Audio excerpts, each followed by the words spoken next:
welcome everyone to another episode of Dude, Where's My ROI? So, this time we've got Kartik Poddar with us. He's been a regular in terms of Psyche earlier also. He has taken a workshop, which was basically, you can say, a more fun oriented workshop wherein everyone got to learn at the end. We were playing literally paper planes and everything were going around, right? So that was crazy. And the idea over there was to do with design thinking, how exactly we can apply it in our business and how things can work as a team. So he's currently the chief business officer of Haptik. So welcome, Karthik. It's been great. It's been an awesome journey, and I am, you can say, beyond happy to have you out here. Thank you so much, Heath. Pleasure Yeah, is always mine to collaborate with Psyche and share whatever little I know. whatever little. Okay. Along this entire journey of yours, you have been into, you can say, the space of marketing technology, not per se, directly, indirectly, but you have been into product and all these things which are affecting us in a day-to-day lives, right? So this is where we want to understand ki, how exactly this started. Where did you come into this picture and what was your journey like? Can you tell us something about your start? Yeah, sure. So, marketing products is something which has always been very core uh, to what I like doing. Right. It started off way back in when I was in college. In fact, I started a company in Okay. college, which was very similar to what Groupon is today. I mean, we were trying to do something very similar then. Nice. Obviously, we were new, raw. It didn't really go as expected. And then I thought, hey, maybe I should join a startup to learn more in terms of how to run a company. So I did Right. not take any of my campus offers, and I went to work with a two-member company called Comely Media, Okay. and they were in the ad tech space. So Okay. way back in 2007, ad tech was becoming like a booming in space. And what Comely did was they had a lot of advertisers on one side and a lot of websites, also known as Publishers. Yeah. publishers on the other side, and their technology connected the two. So Okay. I was the first employee there. Okay. That's how my interest with Martech kind of started. Okay.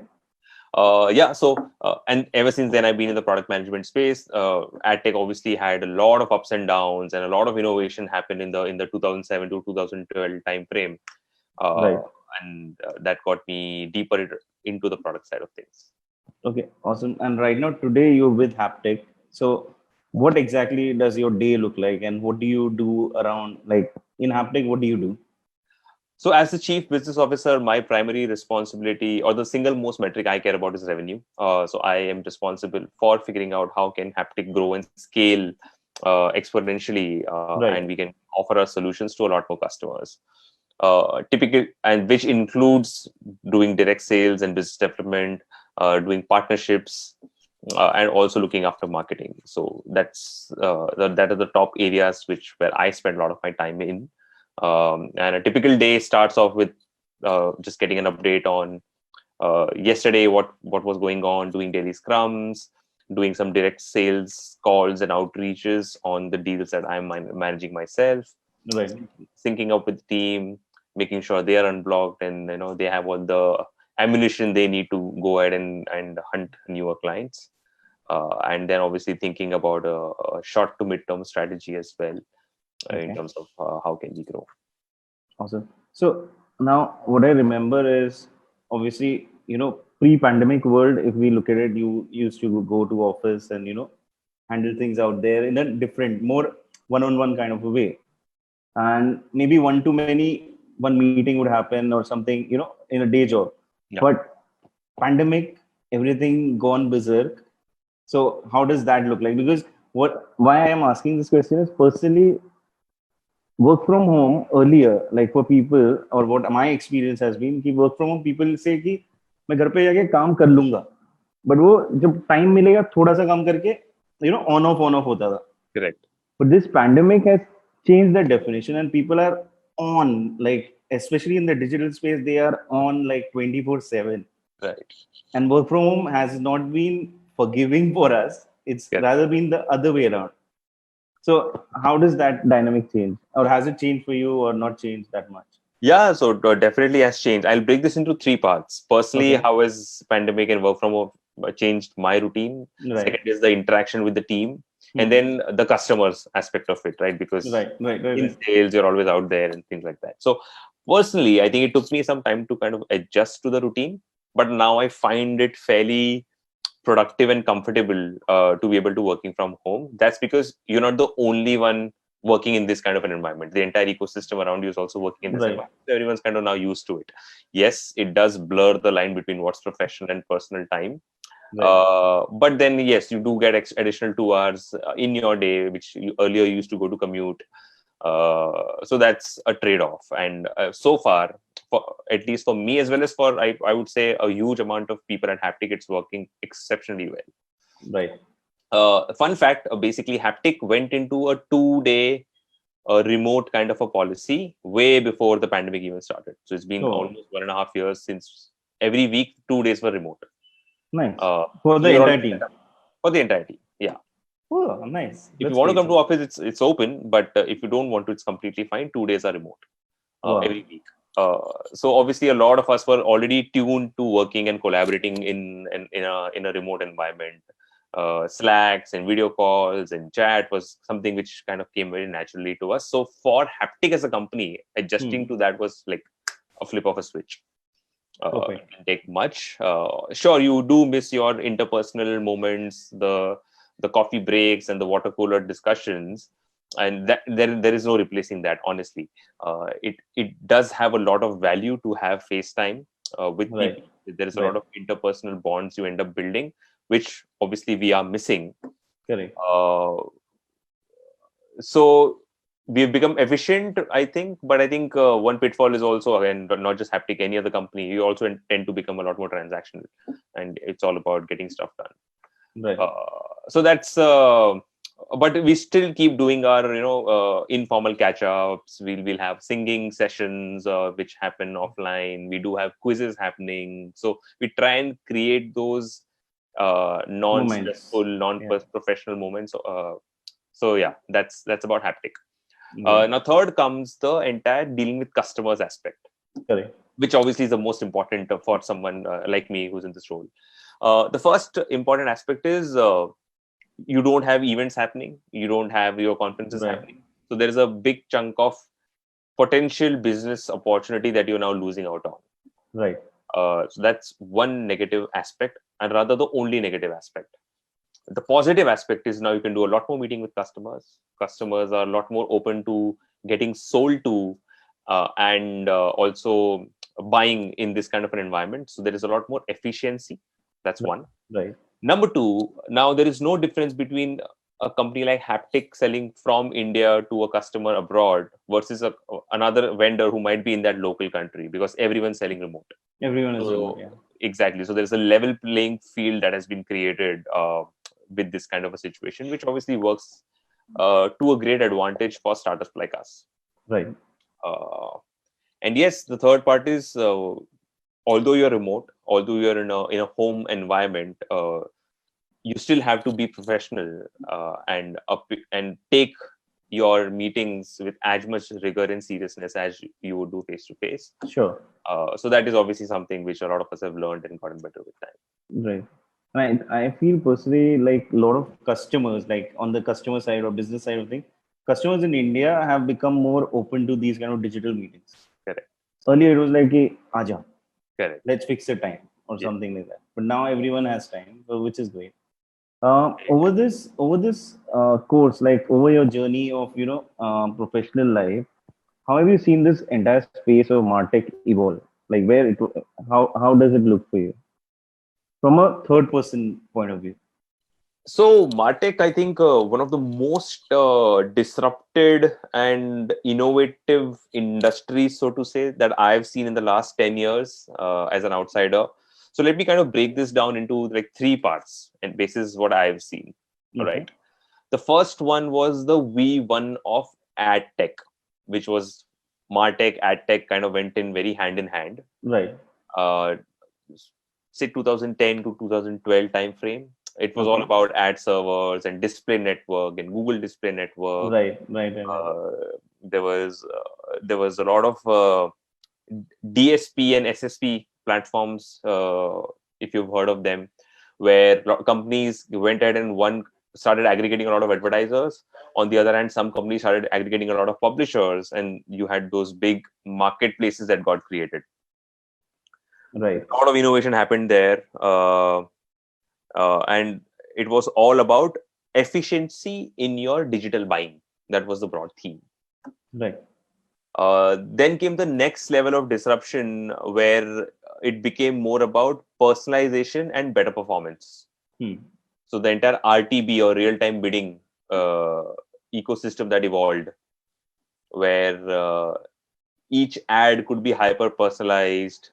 Mobile Right. took off in a very big way. That's when companies like InMobi really grew at a very fast pace. Retargeting technologies became extremely sharp. So you see something on say Myntra.com, you like that shoe, and that shoe then starts following you on everywhere that you go on the internet. So those kind of innovations started to happen. However, in that time frame, unfortunately, it also became about winner takes all kind of a market, right? So ad dollars, which were earlier being split across multiple entities, started to get concentrated towards the large ones, and Google and Facebook eventually ended up eating the entire market. I think even Right. today, close to Right. 80% of the ad dollars go to Google and Facebook. Yeah. So yeah, there was a lot of innovation, but unfortunately, there was also a lot of monopolization that happened in Right. the second phase of ad tech. Cut to now, or rather now, and if you look at 3 to 4 years back, where Martech is now primarily marketing automation, which is like the next Perfect. existing big thing, not even the next big thing, existing big thing, where it's all about how do you automate marketing, right from emails, SMS, push notifications. Very solid, interesting user journeys can be created, and based on the interactions that the user does, you can have the right messaging go on. Right. So that is what I'm seeing, and companies again like CleverTap have done extremely well to kind of catch on this particular wave, Martech. Correct. So in terms of I noticed on the website, like on your website, basically you guys use HubSpot, right? Yes. So HubSpot is being used for marketing automation, Hmm. and So sorry. go on, go on. Go on. So at Haptik, we use HubSpot primary as a CRM. Okay. Where, so that's the primary use, as well as marketing automation. We do both on Right. HubSpot. It's a great tool, very highly customizable. It does a lot of things brilliantly well, and yeah, so it's working well for us. And in this current space of marketing automation, if you see, like last we were doing our own research, we saw somewhere around 8,800 odd companies, or tools which are available in 2020 for everything. Like, let's say, be it landing page publishing, or be it your chatbots, or all these things. There are so many tools available, and each one has integration. Then people find their whole bid around maybe working with Zapier, or else working, let's say, with an enterprise solution like HubSpot. Mm. Okay, and it's a win-win situation in both ways. But what do you feel about this? Like, let's look at the biggies: HubSpot, Salesforce. Okay, these guys are out there who give you the entire package, right from your marketing, sales, service, everything. Okay, HubSpot also, I think, sells their own CMS, right? So that big chunk of thing, or else these small parts, there is a whole buffet of solutions which are out there. Now, which one for a startup? Maybe it's always good to go with what it is going to work with. Mm. But where do you see these enterprise solutions? Are they only recommended for bigger companies, or have you seen smaller companies also use them?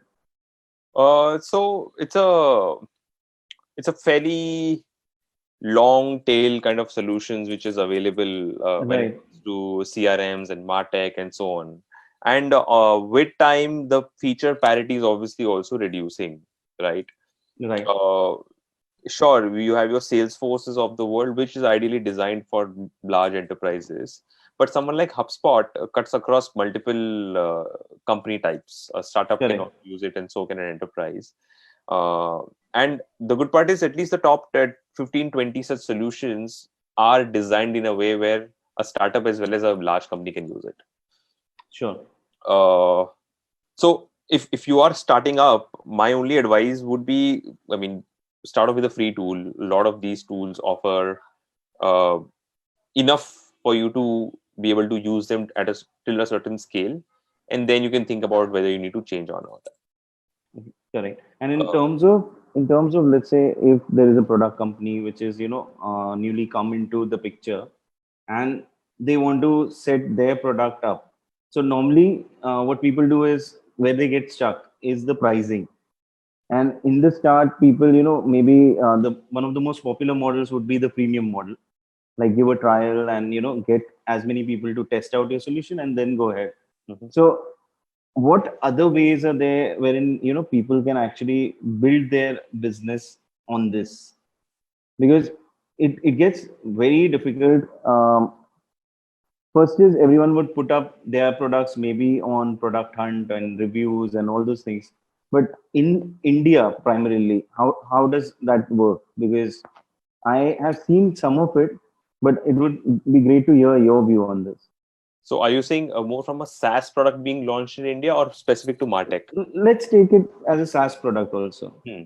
So the good part is, in India, the SaaS ecosystem is now booming, and Right. there is a very vibrant ecosystem of founders and professionals who are. It's now become a community of SaaS. Right? Earlier, it wasn't there. So if you Okay. are a startup and trying to launch, you will find people who are willing to help. Okay. So 5 years back, that was not available. You had like 5, 6 SaaS companies, and that's it. Now you have at least 100 SaaS companies, all clocking over $1 million in revenue. So there is this nice, vibrant ecosystem that's there. If you are trying to launch a non-differentiated or a competing space like Right. Martech, obviously you'll have challenges, and the only way to win there would be to work through word of mouth, Okay. and tapping into like a community of people who really want to see you get successful, because you're launching in a very competitive and undifferentiating space. Right. uh, Even then, you will have to figure out what's really your story. Like, is it that your Martech solution is better designed for the Indian customer? Okay, sure, then there is a story. Does it have multiple languages? Sure, then there is a story. Otherwise, you will end up running into the SaaS graveyard, as they call it. If you're launching a very differentiated SaaS product, then this is the best possible time to launch something. Uh, you you have a lot of people who are willing to try out your products and solutions and take a risk and bet on you. There is very enough number of playbooks now available in terms of Right. what you need to do at every stage. Do an MVP, get to 5 customers. When the 5 customers start paying you, then start scaling. How do you put up an inside sales teams, an outbound team, all of that into place? Everything is like pretty much a playbook which you can go ahead and replicate. Okay. Can Uh, you recommend some resource for this? Like, where can people get these kind of playbooks and all? so first up, there is a community called SaaS Boomi. It's Okay. run out of Chennai, I believe. So they keep having a lot of webinars and sessions, and all the top SaaS founders are part of that. So that is one Okay. thing I would Awesome. recommend. HubSpot, you might not know this, or you might, has a lot of their leads, close to 50%, coming from their content that they're putting out there. Right. They do. Any possible question on running a SaaS venture, if you have it, you will find an answer on HubSpot. That's where even Yes. I learn a lot, honestly. So that's the second resource or tool that I like to share. Uh, yeah, I think these two should be a good starting point. Sure. I think HubSpot is putting out content for everything. Like, if you go for digital marketing, search anything like social media, Yeah, email marketing. It's HubSpot only which comes on top. So they have gone crazy with their content, correct, and they have actually invested quite a bit on that. correct. So that's good. In terms of, let's you know turn away from the whole business kind of questions. And can you share maybe a eureka moment which you have seen in your career so far, and which inspired you, and which is like, yeah, yaar, maza aa gaya. Uh, so I think for me, the biggest eureka moment, which was also the one that prompted me to start my own company. Uh, Okay. so this was way back when I was in Microsoft. I used to keep traveling a lot, and I figured, and again, this is 2011, so Okay. internet was not available everywhere. Right. Data was not cheap. Netflix and Amazon Prime was not as common as what it is today. So the eureka Obvious. moment when I was traveling was that, hey, like just the way in the flights you have your screens and people can watch movies when they're doing that travel. Why is something like that not available on buses and trains in India? Okay. The market is Understood. at least 50 times bigger. The Right. journey duration is at least 4 times longer. So it seems like that in-flight entertainment experience should be made available to all other modes of transport. uh, Okay. that got us thinking in terms of, why don't we have screens or tablets inside buses and trains for people to get entertainment during their journey. Awesome. That also led to the birth of Fropcon, which was my previous company.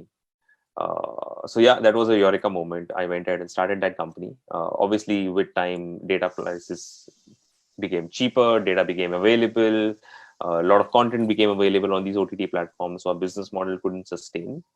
Right. But yes, that was one big eureka moment. Awesome. And what was the biggest takeaway from that entire experience which you saw? Great, good question. So, we typically went through like any startup. We came up with an idea, did MVPs, applied to Right. accelerator, all of that journey kind of we went through. In hindsight, I think a couple of learnings that I could now share is, firstly, raise money to grow and don't raise money to build. So we raised around. Okay. We use a lot of that capital to build our product service solutions, but we couldn't find good product market fit, Okay. which means we kept investing money into building things without finding a product market fit. Understood. So if you raise money to grow, means there is some level of product market fit that you found, and now you grow on top of that. So that was one big learning.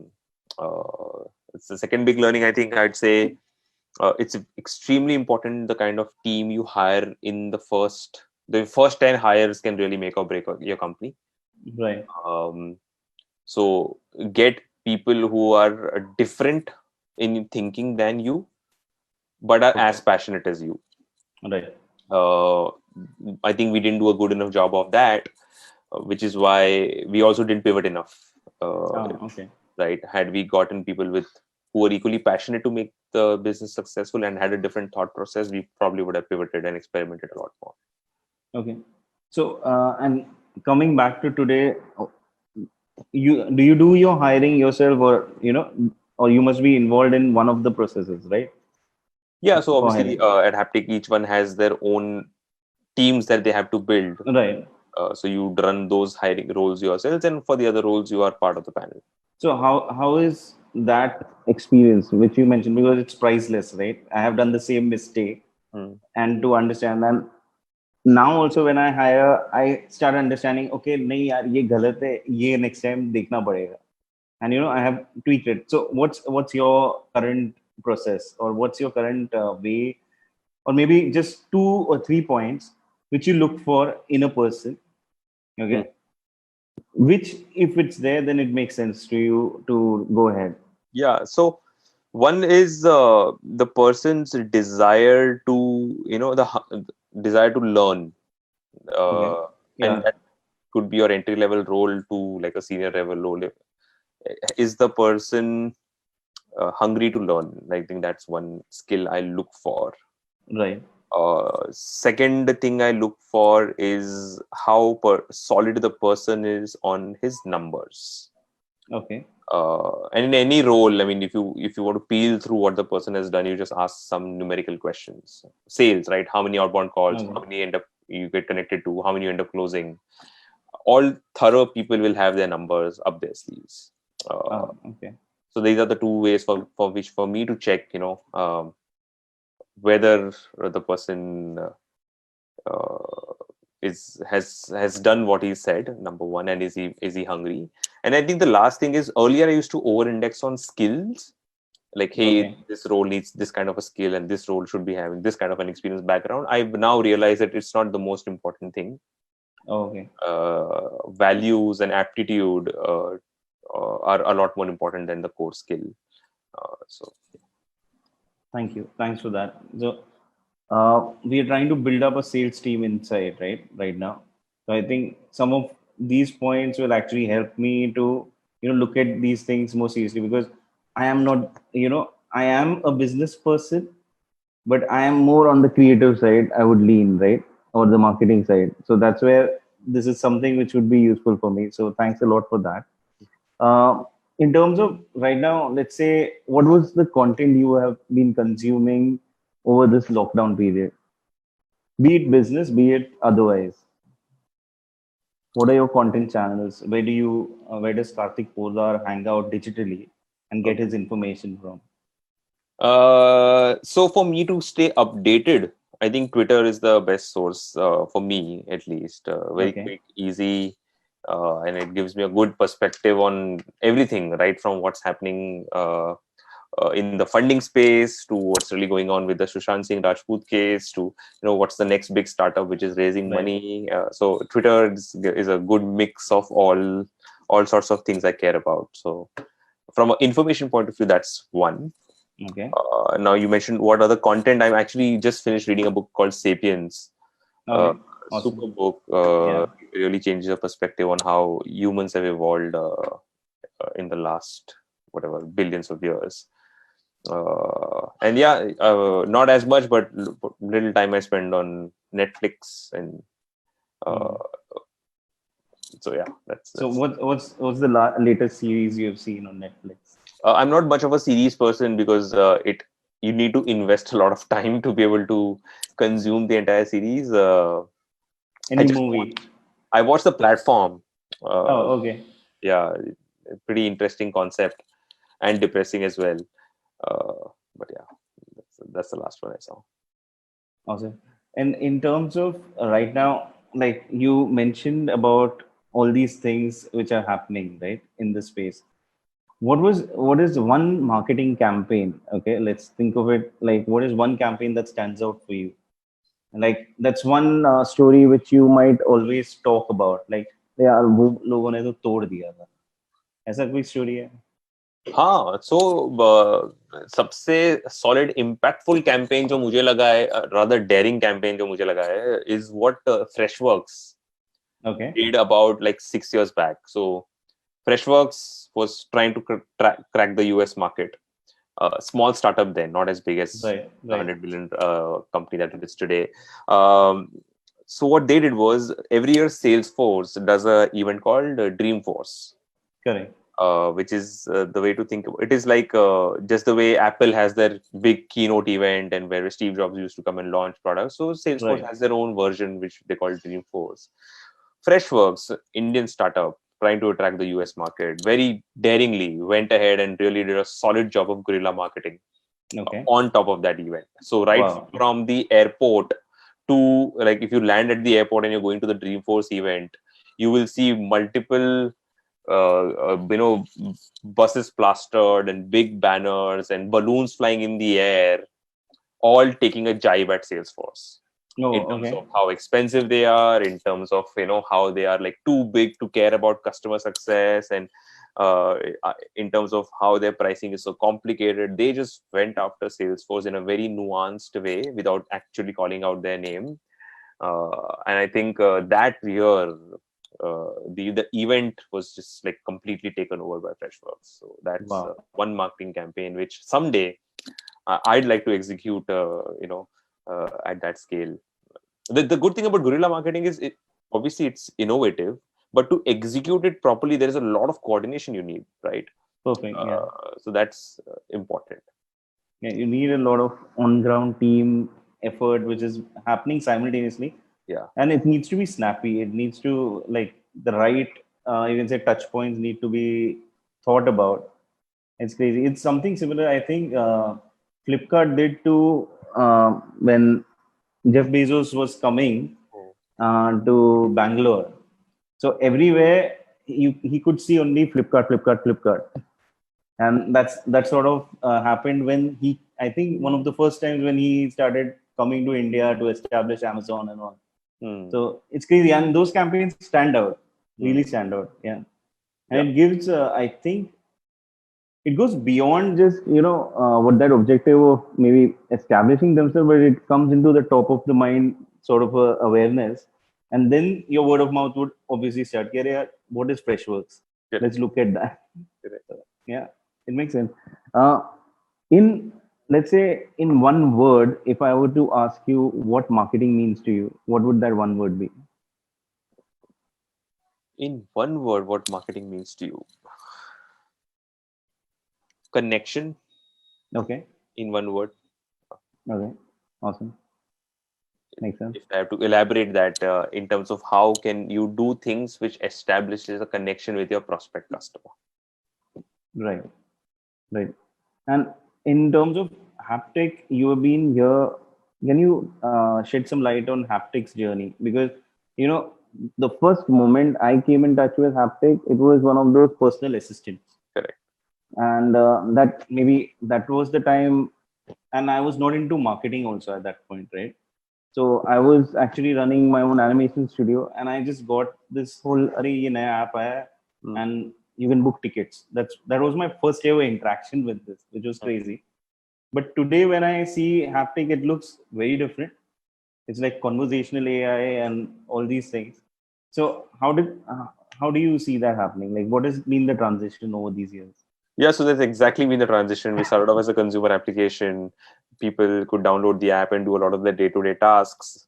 That business did grow at a very fast pace initially, and kudos to the founders to kind of hit that scale. Um, in the process, the company invested a lot in the underlying technology to manage conversations at scale. Okay, Right? So, at one point in time, there were 10 million plus users, and if you want to handle that level of chat, you start investing in the technology. Uh, so the automation and NLP engines and analytics, all of these tools got built uh, to handle the consumer business. And right, then the company pivoted to a B2B and enterprise software kind of a model where the entire platform that got built was starting to get used to build chatbots for enterprises. okay, So the whole vision of Haptik continues to be the same as it was from day one. That hey, messaging is a very powerful channel to get a lot of tasks done. right, It's much better than calling on a call center and waiting forever to get your stuff done. Messaging is extremely powerful from that perspective. That right. core belief obviously has stayed even till today. Uh, at first it was B2C, now it is B2B. But yes, that's how the company is transitioned. Awesome. In terms of like where the vision now, let's say for the future lies, conversational AI is a very growing space. Mhm. A lot of things can be done through that. I also see a lot of you can say AI based solutions and AR based solutions coming in the world of you can say retail packaging. So how do you see the offline and online things actually blurring? And maybe again, like, do you see again sort of like Haptic taking the B2C route? I don't know. Maybe it's a very stupid question, but that's what plays in my mind right now. Yeah, so two parts. Haptic ever becoming a B2C company? Probably not, because we realize that our impact can be a lot more as an organization if Okay. you work with other companies who have huge user bases, Okay. Okay. right? So we get to have a lot larger impact if we work with multiple such companies who have large user bases, because then our technology gets exposed to a lot more users rather than trying to build a base of our own. Second aspect is where do we think the industry is evolving and heading? So in the last few years, chatbot as a technology has become a lot more intelligent. It can understand context, multiple intents, voice and languages have also been added on top of this technology. So we feel that there will be a point where all customer support, basic questions, L1, L2 queries can be now completely be automated. Right. uh, and y- uh, you, you- call center agents and humans who were earlier taking these support queries will now actually become AI trainers, where they will train AI modules and AI technology to start answering these questions. Okay. Just think of it this way, right? There was a time when humans used to do a lot of manual work, and then machines came in, and then those people ended up building those machines or servicing those machines, and that's how Right. everything scaled. So a Right. very similar analogy is what we expect now to happen on AI technologies. Uh, So right now, when AI needs to train, like Google is Google, or else let's say if we take Amazon also, they have so many touch points internally. Like every day we are searching on Google, we are running voice commands on Google, we are using our cameras, and through that their engine is learning, mhm. right? Similarly, you guys also must be having a whole array of touch points where the engine is learning. Do you also, what you were saying is keep people training the AI, right? What you mentioned is people actually training the AI to do this. So is it like, is that already happening, or is that like the future? That's already happening. So any AI module does need a lot of training data to be fed in, uh, Right. right? Even companies like Haptik, we do have a data analyst team which does a lot of that. Okay. So that is happening. Yes, you're right. Googles and Facebooks and Amazons of the world do collect a lot of data. And the good part is they're making it open source and making it available for everyone to use. Okay. But you can't just take it as is. You need to do a lot of customization, data massaging on top to be able to consume and make it relevant for your business use case. Okay. Awesome. So I think it is with this, I would come to an end. Is there anything else you would want to add on top of this? No, what just the last thing is, because we're talking about Martech and AI, there will come a point when even those two streams will start to merge. Right. Yes. So already we are beginning to see some uh, like how Amazon is investing a lot in personalized shopping and the checkout stores where there is no counter and things like that, Correct. right? I So think it's already merged, right? Like, why are we saying it will merge? I mean, to a lot greater degree. Okay. Okay. Okay. Yeah, I mean, you might find a time where there is nobody. So look at how retail has also been disrupted with COVID, right? Right. So there might be a time where you actually have a store but nobody inside the store, and everything is being kind of taken care of by AI engines, which will understand, hey, Kartik is coming to the store, I can very well say, hey, I want a black shoe, size 9 of this brand, and there will be an assistant non-human which can say, all right, I got this, and make that entire experience digital. So Right now, I think there are broken versions of that. So if you remember, Nike came out with this store, experimental store in California, right? Wherein it's just a display store. hmm, Okay, you can just go there, view it. If you place an order through the app, you can go and buy it. hmm, Like you've paid for it already, and they will customize it based on your, they have got all your foot records and all those things, and they send you the exact customized shoe to that particular store, and they hmm, will tell you, okay, maybe next 2 weeks, pick it up. yeah. That's how that's happening. So what you're saying is this will be completely automated. There will be no need of a human intervention at all. Yeah, so this example you gave doesn't need a lot of product discovery. Right. Right. But when you need product recommendation and discovery, obviously, then what do you do, right? If you know you want to buy a Nike, whatever, black size 9 shoe, that's it. That's what you got. But if you go to the store and say, hey, I want basketball shoes, and I have a knee problem, and I also want great ankle support. Right. Now Right. is where the human intelligence comes in to say, out of the 100 options, what are the 5 that might be applicable for you? I Those experiences also start Yes. to get I saw this great there's one company out there. It's called ZooView. You must be knowing about it. zoo view. So No, okay, so what these guys do is, let's say right now I want to buy DSLR cameras. I'm looking at a lot of bloggers, and all these bloggers are blogging with some equipment. So what ZooView does is it collaborates with Canon, and on Canon's website, they have a bunch of questions out there. If you answer those correctly, I don't know technically what DSLR camera I want, but if I answer those questions, it will recommend me the correct camera at the end of it. Okay. So that's something which is happening. Yeah, exactly. Yeah. And this happening like, and I saw this one crazy other thing. I think Baidu in China, they've got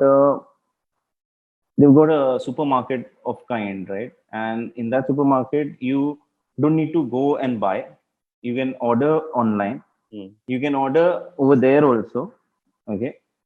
A robot basically just transports all your things. Inventory is all in the back. Mm. Okay. What you are looking at is just display units. Got And you just scan all of this and it will just be packaged, delivered to your door. it. Exactly. Correct. Correct. So now basically these are ideas where people talk about taking offline to online, but Right. these are ideas where online technologies are coming into the offline stores. Right. Yeah, Great. It's going to be a connected world, I guess. And with COVID, it's being pushed. I think more rapidly. that's correct. So awesome, man. Thanks a lot for this, guys. If you guys have any questions, then feel free to add them in the chat, and I think we'll take another 5 minutes and let's just see that. So, what's been your journey right now? What is the most interesting space you are looking at in terms of let's say which is the market which you feel is growing or you are personally interested in? Uh, so outside my core domain, I think oh, EdTech is one Yeah, space which is extremely hot. Obviously, you now have seen like 2, 3 really big success stories come out as well. But what I'm kind of trying to think about it is what else can go the EdTech route. So one is obviously the core education, but then right. even in school we had a lot of other things, right? We had sports, we had extracurriculars, co-curriculars.